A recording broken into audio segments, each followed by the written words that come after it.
Hello, hello. I'm Natalie Bott, and this is It's All Light. Today we have a special guest, Zach McCulloch. Hello, everybody. So, Zach and I grew up across the street from each other our whole lives. Well, pretty much. I think you moved in when you were, how old were you? It was 13. Yeah, and I'm a few years younger, and I moved in when I was like 9. So, give or take a Pretty few much. Pretty years. much so our whole lives. Yeah. Yeah. So, he's from Draper, Utah, went to Alta High School, played soccer, and he also played soccer in college at, remind me. So originally at Southern Virginia University, Yes, and then I went on my SVU. mission, and then I played at Dixie. Yeah, and you served in New York, Yes, ma'am. Manhattan, right? Or Kind of. upstate? It was New York North. So Manhattan Okay. was a part of the mission, but I was in the Bronx and upstate Way about half and cool. half. And Spanish, right? Yep. Cool. Yeah, so I've just known Zach as he was like my sister's age or wait, younger. You know, you're my sister's age. So 2 years I older think than I me. think so. Yeah. Yeah. So yeah, wasn't super close with him growing up because he was a little bit older than me. But then as the years have gone by, age matters less, and you're friends with people of all ages, even if. It's all the same. But It's all the same when now. you're in middle school, they seem like the older boy across the street. Like that's how you were for me. That's Anywho, great. so Zach, tell us a little bit more about yourself. Okay, so you've kind of covered the basics here. I grew up in Utah, born and raised. Um, Played soccer my whole life. That was kind of my passion growing up. I have two brothers. Both Hmm. of them are married. I am the middle child, and I currently live in Highland, Utah, and I do operations consulting for work and a little bit of e-commerce and some other things that way. Nice. And I still play soccer. I coach at Alta. I'm coaching the JV soccer team this year, Woohoo! and I really enjoy being involved with that stuff. Go So, Hawks. yeah. That's awesome. And what else are you passionate about? Tell us some of your hobbies and passions. So I love being outside. So we grew up boating, big boater. I Mm-hmm. feel so blessed to have lived so close to Lake Powell. That was kind of a big thing for my family. So we went to Lake Powell every year. Kind of grew up living there at Lake Powell. We used to go there all the time. So I love being there. So Lake Powell's a big one. I actually gave kayak tours at Lake Powell one summer No when I way. was at college. So I loved being there. That's Like I just love awesome. Lake Powell. So that's a big one. I love climbing. So getting out and just being on the mountain and climbing outside. Mm, I love doing that. So I have some friends in the area that we always go climbing, do things like that.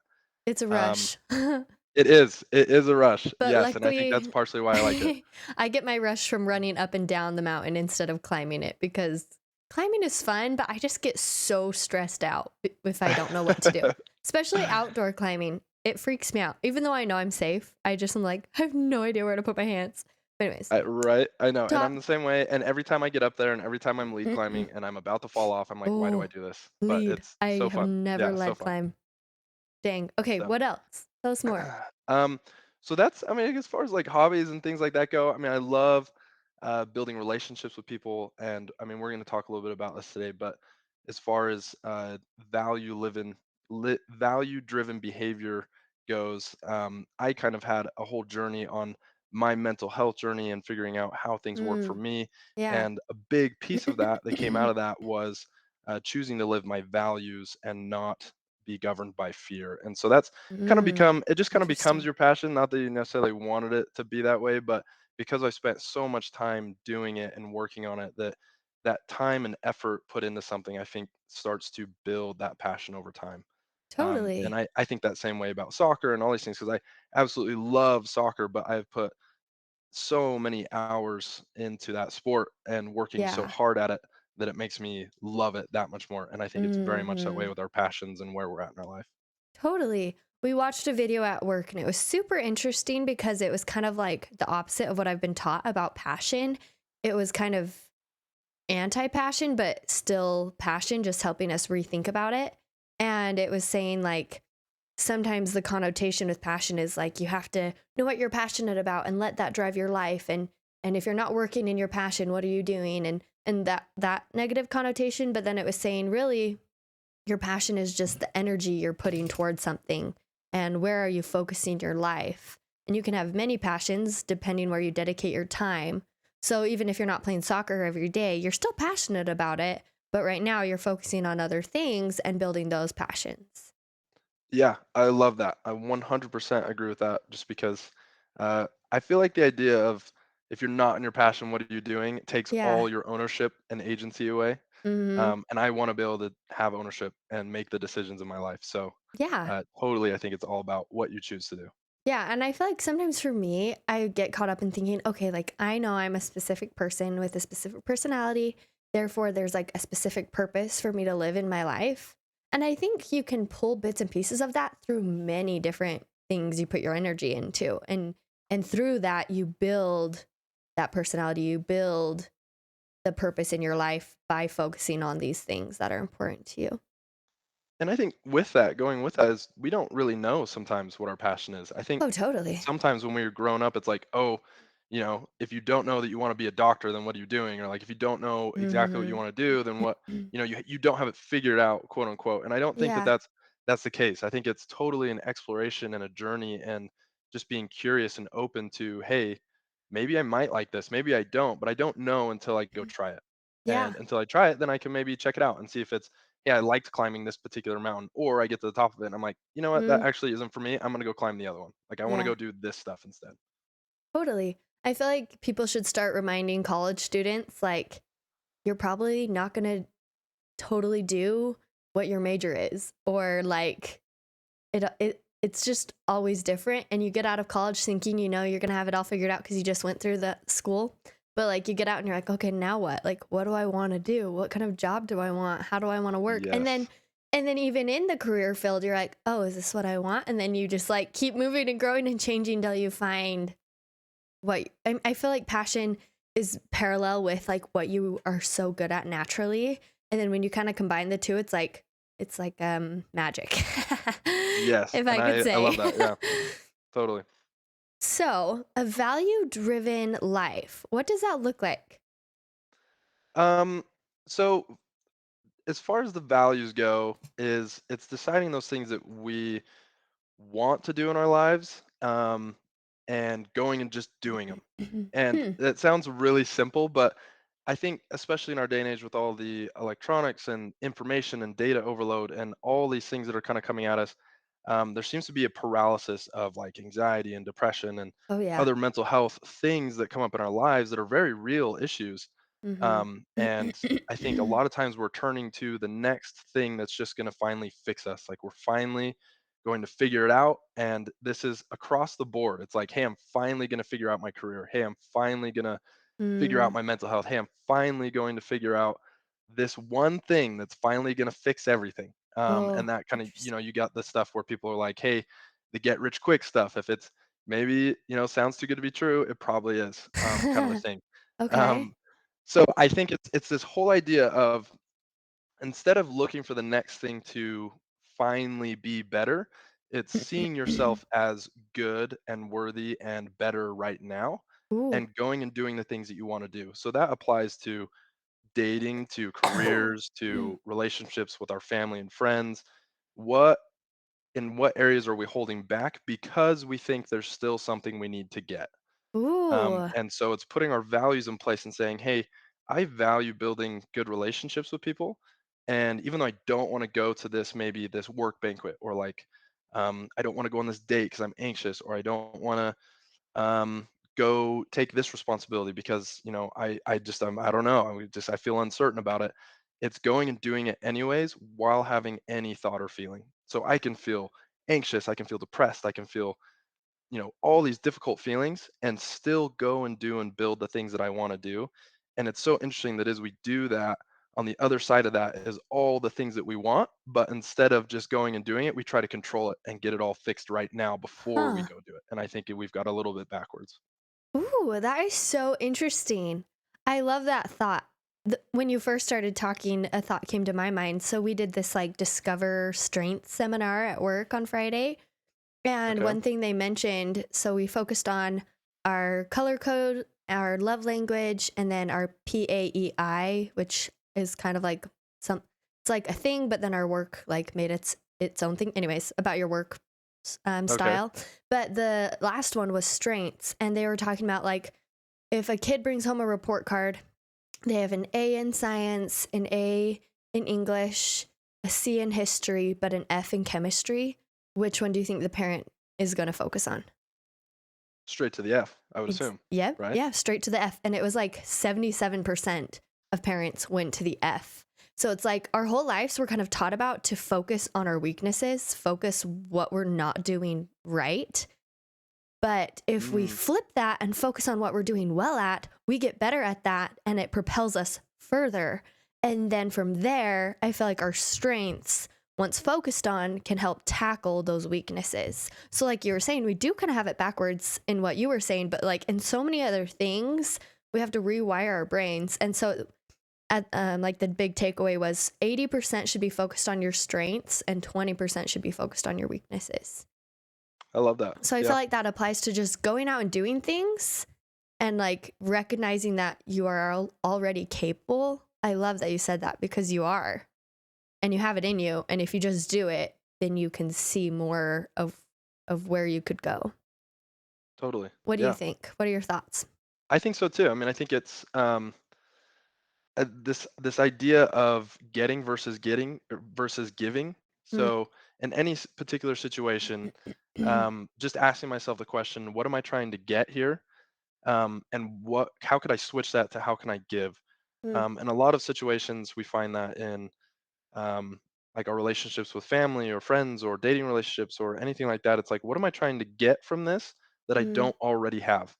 mm, And we can actually give all of that to ourselves. So we can give ourselves love, we can give ourselves worthiness, we can give ourselves all those things because that is just that's it's like gravity. We are worthy, we are loved, we are whole, we are good right now. And because that's the case, now that I am full and my cup is full, I can now go give to other people and build in relationships instead of trying to get something. mm. So instead of trying to get it from them, we're just building value together. And as you So there's no build, scarcity, right? you naturally receive because we do Exactly. we do need those things. It's good to have those relationships and it's good to feel wanted and valued from others, but like you fill your cup and as you give that just naturally comes. It just comes back. And now you've built a relationship based on value that's being added to one another instead of two people that are coming from a place of scarcity trying to fill their cups with the other person. Mm, yeah. Um, and I think it's that way in everything, in all aspects of this stuff, and especially from like a mental health perspective of it's like, hey, I'm feeling really anxious or I'm feeling depressed or I'm having these issues, and we instantly think, oh no, this shouldn't be here. Like, Mhm. oh, this feeling shouldn't be here, or oh man, I shouldn't be depressed. I shouldn't have these things.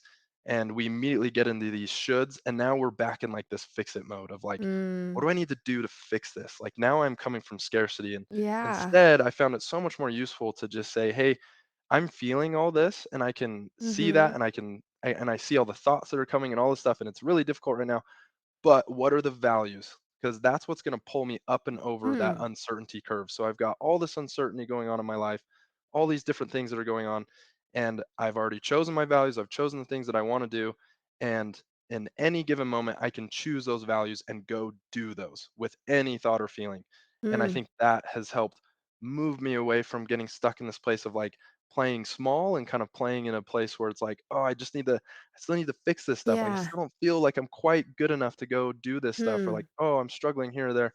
And it's like, oh yeah, okay, maybe this stuff is difficult for me, but I'm gonna choose my values and I'm gonna go do them anyways. Hmm. Like that is what I'm gonna do. We tend to limit ourselves.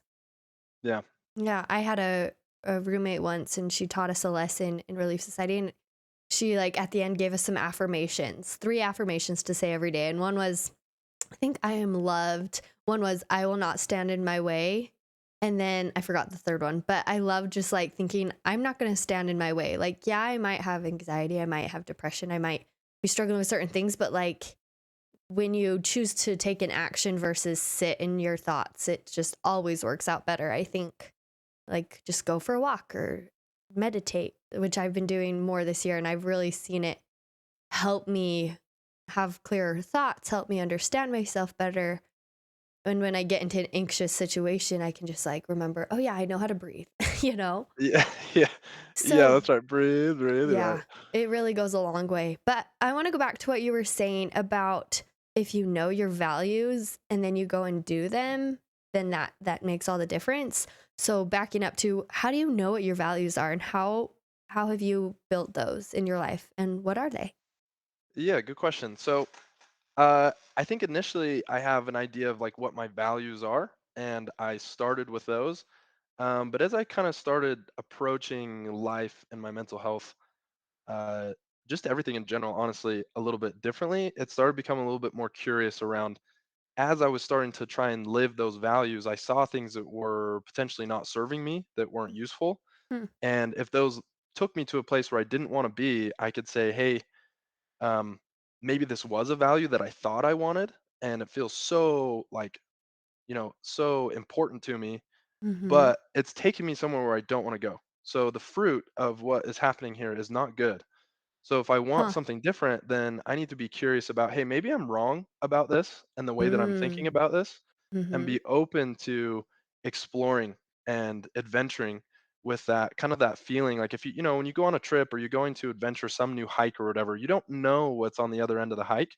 And you Right. don't sit at the beginning of the hike thinking, oh, I wonder what is at the end. Like I need to know, like I must know what Before is I at the other go. side of this before I go. But Mm. the whole fun and journey of it is getting to experience it for the first time. Like we don't know, and that's what's so cool about it.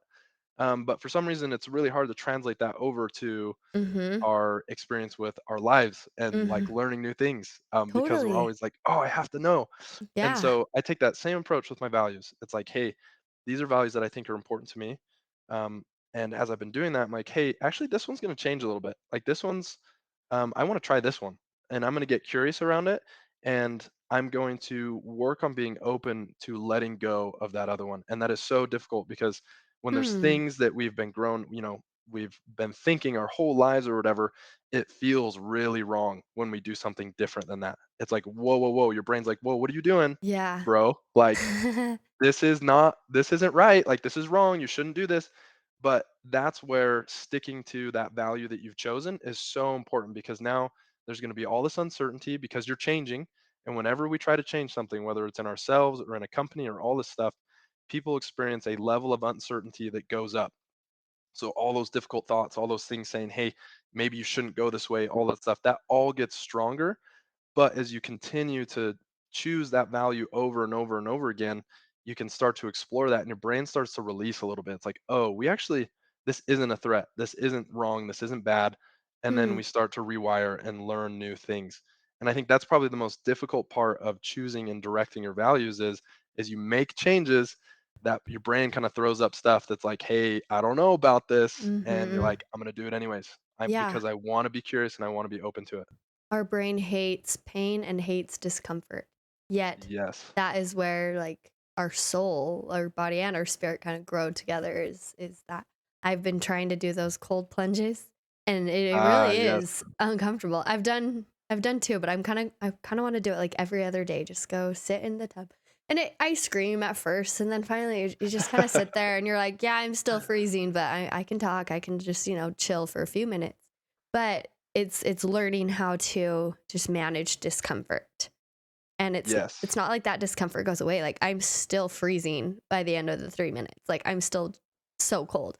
But then, like, at the end, it's like, "Oh, I slept so much better." Like, there are benefits that, like, you wouldn't have known if you had never tried this uncomfortable thing.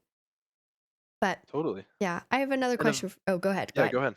No, you Well, first. and eventually that as you sit with the ice bath, I've been trying to do the same thing. I do kind of a cold blast in the shower, and then I go to the plunge and do ice Oh. plunging there. But the more you do it, your body gets better at it, and you're able to sit longer and have longer sits and see the benefits that come to your body. And I think it's very much the same way with pushing into this emotional resistance that we have and mental Mm. resistance in our lives. Is it's just like that, or going to the gym.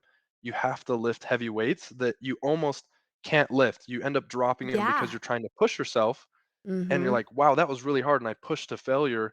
But the next time you come, your body builds and rebuilds, and now you're able to actually push that weight. And it's very much the same way with our emotional capacity to Mm. make changes, to lean into new values, to expand our emotional bandwidth. We have to lean into that kind of that scar tissue almost, and just do it and Mm. feel the resistance and feel all of that pain.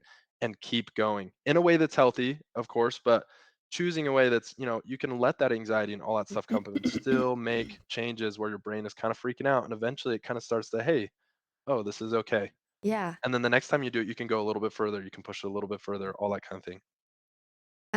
I forgot who I was talking to, but they were saying like we naturally love to like watch movies with surprises and plot twists. Like that is so intriguing to us. Yet when it happens in our own lives, we're like, wait, this can't happen. I don't know. I don't know what's gonna happen if this happens. Or Yeah. it's just funny that it's so much harder for us to apply in our lives, even though it's like what we do like. And I think the more we try it, the more we'll realize, oh, okay, I like change. I like surprises in my own life because it is exciting. It keeps things new, and that's how we learn. You know, if everything stayed the same, we would just it'd be so boring. So it is fun to have twists and turns in our lives and Yeah. lean into them. And it's so hard to let go of that control. I mean, I Mm. I talk about these concepts and I've been applying them in different areas, but I still have things that I'm working on and kind of seeing, hey, this is a place where I can maybe use some more emotional fitness and work on it and, Yeah. break up that scar tissue and get better at it. But starting to sit there and cut out the distractions and the things like that, we start to see, oh, hey, here's some areas maybe I could work on, and it's going to be difficult, but like we can do this. Like we can cut out the distractions and we can work through some of that stuff and let it, see where it takes us and let go of some of that control of, hey, this is how I think things should be, to maybe things could be way better than I thought they ever could be Mm. if I would just let go and stop trying to Mhm. control so much. And tap into reality, right? Yes, yeah. Come back to earth. Mhm. Yeah. When we're Mhm. up in our heads, we are not here. Yeah. Yeah, no, I've been on like whenever I do like an Instagram fast, I just find a new social media to fill my time, so I've been on Pinterest a lot. But there's been lots of good quotes about overthinking and overanalyzing, and I feel like it's just so easy to get caught up in our own thoughts, which is why I've been trying to meditate more, is because that totally helps you learn how to control your mind for a second and give your mind a break from thinking, because we are literally always thinking all the time.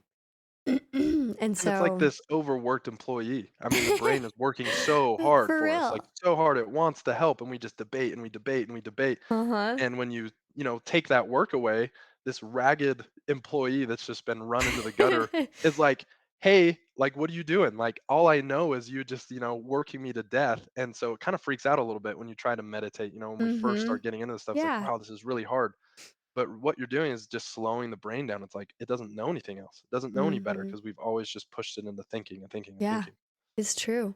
So, what do you have an example of you living one of your values in your life? Personal story? So this last year in 2022, I was it was I went on a trip earlier that year to Florida, and I was out at the beach and I loved being at the beach, and I just kind of had this thought of like, you know what? Like I kind of want to mix some things up. I've always wanted to kind of mix some things up and just do something different and see where it takes me, as well as I kind of wanted to step away from everything that I was doing at the time. So this was kind of a big leap, but I moved to Hawaii for a few months. I moved there for 3 months. I decided to move there for 3 months. And what I did was I got rid of all of my social media, and I really wanted to just kind of reconnect with myself and see what came up. And part of that value there was I wanted to build a better relationship with myself and partially with God. I think both of those are pretty connected. Mhm. And so I went to Hawaii. I got rid of social media, and I ended up living with a buddy that was living out there and in his townhouse.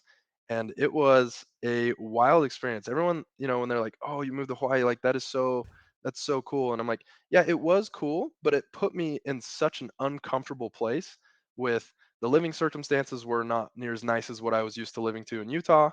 And I got rid of all my social media. I had none of my friends there. I was working from home there, so I just worked from the house.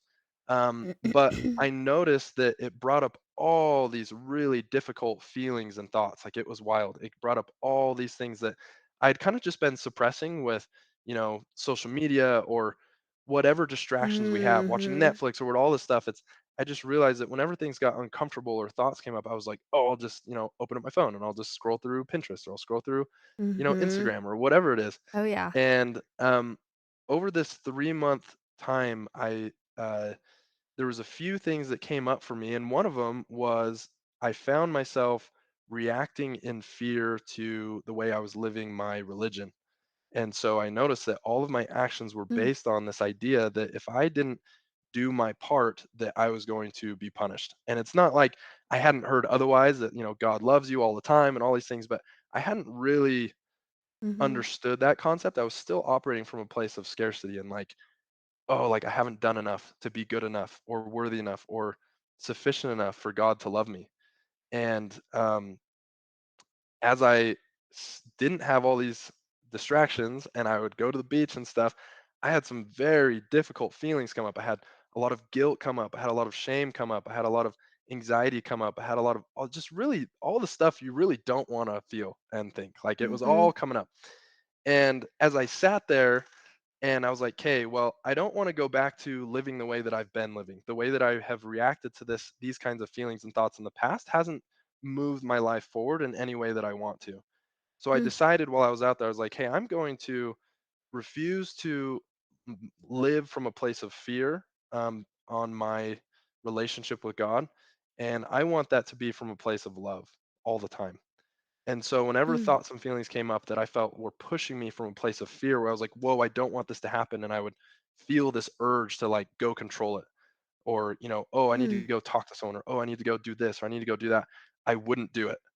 So I would, quote unquote, break the brain's rules because the brain was like, we have to do this. Like, this is how we fix this. hmm, And I was like, I'm not going to do that. Like, I'm just not going to do that. And the more I did that, there was at least about a month or so where the thoughts and the feelings got stronger and stronger and stronger. And it was almost unbearable. It was so difficult. But as I leaned into that, eventually I got to this place where it just switched on me. The brain finally was like, okay, well, I guess we don't do this anymore. And I was able to let go and feel so close to God in a way that I hadn't felt in a very long time. And it just hmm, opened up my whole perspective of there's so much controlling and checking and avoiding that I've been doing that's been covering up all of these things. And I needed to sit here with this for a period of time to be able to get there. And so that changed my whole way of how I approach my religion and how I approach God and all those things, because now it's like I refuse to come from a place of fear. So there will still be things that'll come up every now and again. It's like, hey, we got to do this. And I'm like, I don't do that. Like literally just putting my hands up and it's like, oh, I refuse to engage with that. I'm just not going to do that. And we're going to see what happens. hmm, And it's scary and it's tough, but it's changing the way that I see myself and the way I see my relationship with God. So that has hmm. been a huge one for me. That is so interesting. I feel like I haven't really tapped into this idea in my life. Like, I'm trying to think now of like how I could do that. Like, what are things that I can put my hands up to and say, "Oh no, I'm not going to do that." Like, do the opposite of what I've always done, because if you do things differently, you'll get different results. So I guess step 1 is figure out where you want to see things different in your own life. And then step 2, what are you doing? Step 3, stop doing that and do the complete opposite. And it feels so wrong. I mean, it's the Um, opposite. Fortunately, I was able to chat with my dad. I trust him very much, and we have a really close relationship. So I would call him every now and again and just kind of chat through some things with him, Yeah. as I was kind of almost reinstalling a new belief system, right? Yeah. Because we've been believing a certain way, and when you start to change that belief, I started questioning all kinds of stuff. I was like, well, I don't know. Is this religion the right religion? Like, all of a sudden everything was on the table for debate. It's like Mhm. my testimony and everything that I'd ever known was now on the table because now I'm doing things different. And it's like, well, I don't know. Was any of that stuff real? Like, was any of that, all these things? And it's kind of scary because what we're doing is we're letting go of all that control. We're just letting go and it all starts coming up. And it was so interesting to me that as I let go and I trusted, and that was both trusting myself that I could handle whatever was going to come, and then Mhm. two, trusting God that He had me, that He was going to take care of me. And that was not a feeling. It wasn't a feeling of trust. It was me choosing to trust that, hey, I know all this stuff is coming up, but I know you got me. And Mhm. so I'm going to keep pushing in this direction that feels like so wrong. Um, Yeah. but it definitely yielded results and moved me forward in a way that I haven't done in a very long time. Wow. I feel like I've tried to study trusting myself and trusting God. And the more I study it, the more it comes down to just me trusting myself because that's what God wants for us. So when we trust ourselves, I think we're naturally trusting God because all he wants for us is to use our agency and to be proactive. So that's making choices even if we don't know if it's right or wrong. And I think getting rid of the idea of right and wrong is so liberating because then you can just be like, okay, what feels right to me and then go with that. Yes.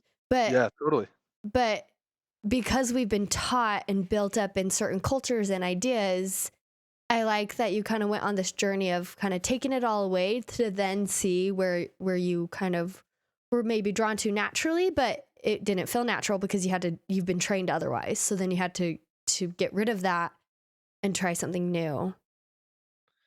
And it was kind of contrary to the way that I have operated for soccer because for soccer, Mhm. this trait of mine to clamp down and really work, just work and work and work and work and work until I got the result Yeah. was what pushed me to become such a good player and to push through runs and to push through training and all that kind of stuff. Yeah. But that concept does not work for this. And honestly, it's changing the way that I view the way that I do work out and the way that I do treat my body Mhm. because instead of forcing myself and pushing so hard, it's a how can I give to myself in a way that's going to be useful? Like I'm so Mm. grateful for my body. So Yeah. I'm going to go train at the gym because I'm grateful for it and I want to give strength to my body kind of a thing. Oh, I love Um, that. but clamping down so tight on these belief systems, the way that I thought I needed to finally get better, I would clamp down and my brain just wanted to solve, solve, solve, solve. I'd think and I'd think and Yeah. I'd think. And there were days and, nights where it's like I didn't sleep that much because I'm just thinking. I'm just sitting there thinking, thinking, Mhm. thinking. And Mhm. there was just a day where I was sitting there and I was like, you know what? I don't think this is very useful. And I just started kind of backing out of it, like taking a step back. And it's like, oh, whoa, like there's so much more room here. And it's so much more gray than this like black and white thinking that I've been thinking the whole time. Huh. Yeah. Life is gray. Yeah. It's always going to be ambiguous and that just creates more room for us to learn how to just make choices in the gray and trust ourselves. I think it's all to help ourselves gain that confidence. And for me, it's okay, what life do I want to be living? What does that look like? And how can I get there? And and what does that mean to me? And then you can incorporate the so like the what, the why, and the who. But I think sometimes for me, I like to put who first, right? And then that helps you look outward, and then from there, your problems are lessened as well as you learn so much looking outward that your life kind of becomes this more balanced because you're less focused on it. I don't know. Did that make sense? No, I agree with that. And I think you're pretty in line with, setting up your values that way. Like, hey, this is the life that I want. And Mhm. how do I reverse engineer that to get there? And the Yeah. more time that you spend outside of your head doing things for other people and focusing on these other things, that's less time inside our heads. Mhm. Because being inside our head, like time in the head is really it's just not useful. As much as we'd like to think that it really is just not that useful. So, Hmm. That's why like probably reading and doing other useful things are helpful as well. yes, and Instead staying with of the values instead of distracting yeah, though instead of too, going to because when that social stuff comes up, it's like, media or bam, I go straight to movies. my phone. Yeah, no, for real. And I've noticed myself do like going to my phone so much. And I think it'd be good to even just like get rid of my phone for a month and just see what happens. Like And it could it be seriously really feels cool so to good. just turn it off. But like for me, it's like, oh, but then what if I am in an emergency and I don't have anyone to call? But like everyone has phones around you. So I'm like, I kind of want to get rid of my phone. Maybe I'll do it for like a week or even a day. Start with a day, go from there. And just like And that's not a great even just example. leave my phone at home. Turn it Yeah, off. like that whole idea of like as soon as you step into some uncertain, your brain's like, well, hey, what if you are somewhere and you like need to have a phone really bad? And you're like, Mhm. oh no, no, no, I don't want Mhm. that bad thing to happen. So yeah, I'm gonna keep my phone. Yeah. And it's kind of leaning into some of the stuff, being like, yeah, brain, maybe. Like maybe I'm gonna be like stranded on a cliff and like about to die, but I'm gonna leave my phone here anyways. And the brain's just like, what are you doing? It's like, yeah, I'm gonna do it anyways. Because So we've like subconsciously trained our brain into these unhelpful habits. it's just trying to keep us safe. I mean, That's true. it really is just trying to help us. So it's these safety behaviors of, Mm, but the more safety behaviors I do, I find the less vulnerable and open I am to building strong connections and relationships with other people. And for me, that's like my number one value is being able to build good relationships with people. I love that yeah. because that's what brings so much life and love to life. But the more Hmm. safety behaviors I do, the more I kind of corner myself. And I don't really mean to, but the more safety stuff I do, the less open I am to Mm. those experiences. Like you're less vulnerable with those relationships and less connected because you're less vulnerable. That Yeah. makes sense. And vulnerability is scary. It's scary to open your heart to people. It's just our brains don't like that, right? That's the discomfort. So Yes. you shared a quote in the forum, and I'm going to read it because I loved it. It says, "Perhaps happiness is always to be found in the journey uphill and not in the fleeting sense of satisfaction awaiting at the next peak," by Jordan Peterson. Tell us why you love that quote. So that kind of goes in line with everything we've kind of been talking about here, but Mm-hmm. the idea of, hey, once I finally climb this mountain, I'll be happy, or once I finally climb this mountain, I'll finally be healthy, or I'll Yeah. finally be good. It's this never-ending track, and the idea here is, hey, I'm going to voluntarily choose responsibility, which is for me that uphill is voluntarily choosing responsibility in my life that is directed towards my values, and it's going to Mm-hmm. be hard and it's going to be difficult, and um, I could easily just not choose that stuff. But because I choose it, there's going to be fulfillment and value given to me in that journey of just taking on that responsibility and doing it and Mm-hmm. taking the action. And it's not just I'm not just scrapping and scrambling to get to the top of the mountain. I'm choosing those values. And because I'm choosing Mm-hmm. those values, I can be here in this moment right now and enjoy and love life to the fullest. Because Mm-hmm. we don't know if we're going to live tomorrow and we can touch that. We can touch like, hey, Yeah. I don't know how long I'm going to be here. And since that's the biggest uncertainty ever, I want to Mm. pour my absolute heart and soul into right now, Yeah. whatever that is. Another podcast interviewee I had said, happiness is now. And it's true. And I'm thinking about my trail run I went on yesterday. It was just muddy and snowy, and there was a few uphill climbs. But like, it really is just enjoying that. Like each step, like your body's so strong, propelling you up a hill. And then you kind of get to the top of the hill and you enjoy the view. But like, you can enjoy the view when you're climbing uphill too. Like, I just turned around for a second, just took in the view, and then just like kept going. And like just the whole process of it all. And I was inspired by my friend who says he doesn't run with music, so I turned off my music and I just was like listening to my feet move and the mud squish and the wind and the birds and the yeah, it was just cool to really just tap into that moment. And I was so happy, so happy. Didn't have Yeah. anything else on my mind, which sometimes I love running because I have a lot on my mind and I sift through it, but sometimes it really is just like you're out there and you're in that moment, and it's beautiful. Yeah, so cool. I mean, that really is it. I mean, it's just that's all we have is this moment. And it isn't that so cool when we're able to do that. When we're able to kind Mhm. of get into that moment of like, wow, I'm so grateful for my body. I'm so grateful for these mountains and the birds. And I think sometimes when we're just focused on that next peak or that next problem we need to solve to finally be good, the Yeah. blinders come on. It's like we're Mm. so focused on getting there that we miss everything else and Yeah. the whole meaning of being there in the first place. And so, Yeah. yeah, it might be good to get to the top of that mountain, but it's like, well, this was a beautiful scenery, but I literally missed all of it. Like I missed Yeah. everything. Yeah. I think an example for that is hiking Timp. I kind of loved hiking it in the dark, and then you get to the peak and it's light. And then on your way Yeah. down, you're like, whoa, this is what we came up, and you got to finally Yeah. enjoy all the things. And I don't know, it was just so cool to be like, wow, like we went through this and now we're seeing it more clearly.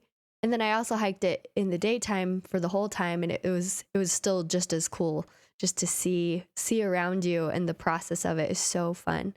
I That had is one cool. more thought. I'm trying to remember it. While I think about it, what is a takeaway from today, or kind of why should other people know about value driven living? Um, I think the biggest takeaway for me and that I would probably want other people to know is that instead of focusing so much on trying to solve the problems right now, we can go and do and live the life that we want to live. So what are all the things that, you know, your listeners want to be doing in their lives that they're not doing? Like, Mhm. put that down. Put down the stuff that you actually want to be doing, and then see where you're putting your time and your resources. And if that's all spent up in your head trying to control and fix and avoid and get things right before you can go do it, we will never do the things we want to live. And this life is so short. And so Mhm. why not lean into that stuff and do the stuff you want to live? And it's going to feel like, if you've ever been swimming in the deep end and you're holding on to that ledge because you've got that security feeling like, oh, I'm safe here because I'm holding on the ledge, even though it's, 40 feet down and And it's I'm really not scary. working or treading water yet. Nope, I'm not working or treading water, and I'm holding the edge. I know it's here. Like, I know I have this anchor here. Yeah. And when you start to do the things you actually want to do in your life and stop doing all these safety behaviors and all these other things, it's going to feel like you stepped away from that ledge and you no longer have that support, and you kind of freak out for a second. It's like, oh my Mhm. gosh, I'm treading water. This is so scary. Like, I don't know. But then you Like, I'm actually gonna get get to tired, I'm gonna explore. have to work. Yeah, I'm gonna get tired. I have to work. Like, I have Yeah. to. There's so many things, and it's uncertain because I no longer have that ledge to hold on to. There's nothing grounding me anymore, Mhm. and it feels like that for a second. But then you start to explore and be curious about all the beautiful things that life has to offer. So Yeah. my biggest takeaway would be, do the things that you want to do. Choose those things you want to go do, and then Mhm. go do them. And Yeah. that's in every moment of every day. I love that. I think for me, we've talked about so many things, and my last thought was kind of like you were kind of talking about just learning to love that process even though it's hard. And like at the gym, you get a weight that you're struggling with, and that's something I've been trying to focus on. And I mean, there really is, I guess I'm discovering that pump when when your muscles are just kind of like, "Whoa, you just worked me so hard." Like I'm Yeah. learning that's what all these gym bros love. Um but but it's the fact that like wow, like I am like not just, doing some reps and like can breathe, but like really like struggling and like making funny sounds and like pushing myself because that is when the muscle's actually being built. And then the next time I do it, I'm like, okay, I've done this weight before, and then you can do more reps and then just keep increasing that weight because that's how you grow. But I'm learning to just love that like it is pain, but like learning to enjoy it in a way, like enjoy that like struggle. And even with running too, like going up a hill, it's like you want to stop, you want to just walk. But if you can just learn to just, like love that burn in your legs and just go and do. And that's kind of like the cold plunging too. You just got to learn to like love that feeling of, holy cow, what am I doing? Then like you really are just blessed from it, and your mentality and your mindset is just happier and more free. So my takeaway is just to continue to push myself. Oh, and then my last thought is track what you're doing with your time. Look at your screen time, track how you fill your day, and that will tell you where your priorities are, where your values are, and then evaluate. Okay, be like, wow, I do spend way too much time on my phone. How can I change that? And then do the uncomfortable thing and leave your phone at home. Like there are little actions you can do if you just are aware of them. And that's a big, I really like that piece. One last piece here with that is that instead of focusing on all the stuff you don't want in your life, part of this Mhm. whole idea is that you're focusing on the things that you do want in your life. And that journey of focusing on the stuff that you do want, you're Mhm. naturally going to have to cut out stuff that is in your life right now that you don't want because it just doesn't align with what you want in your life. Mm. Even if you're doing it because you subconsciously want it, you have to really think about what do you Exactly. really want. So if I've spent 5 hours on my phone on social media, Mhm. but I wanted to start a business, it's like, okay, well, this isn't necessarily taking me where I want to go. And I can see now that that is a distraction, probably because I'm feeling a lot of discomfort and anxiety or resistance to starting a business because there's Mhm. so much uncertainty with that. So it's Totally. like, hey, I need to feel that stuff and stop buffering it with this phone Yeah. and stop doing safety behaviors with, boom, I'm just going to go to my phone as soon as I have a difficult feeling or thought or things like that. Yeah. So, wrapping it all up, I'm reading what you wrote. Living a value driven life gives you the opportunity to say no so that you can say yes to the things you want to keep and grow in your life. Zach McCulloch, everybody. Zach, you Great had so chatting. many great thoughts. Thank you so much. And I look forward to continue to learning from you. I think you have a lot to offer, and I'm grateful you shared it with us today. So I love this. thanks Thank you for so listening, much. everybody. Spread the light the passion. Bye.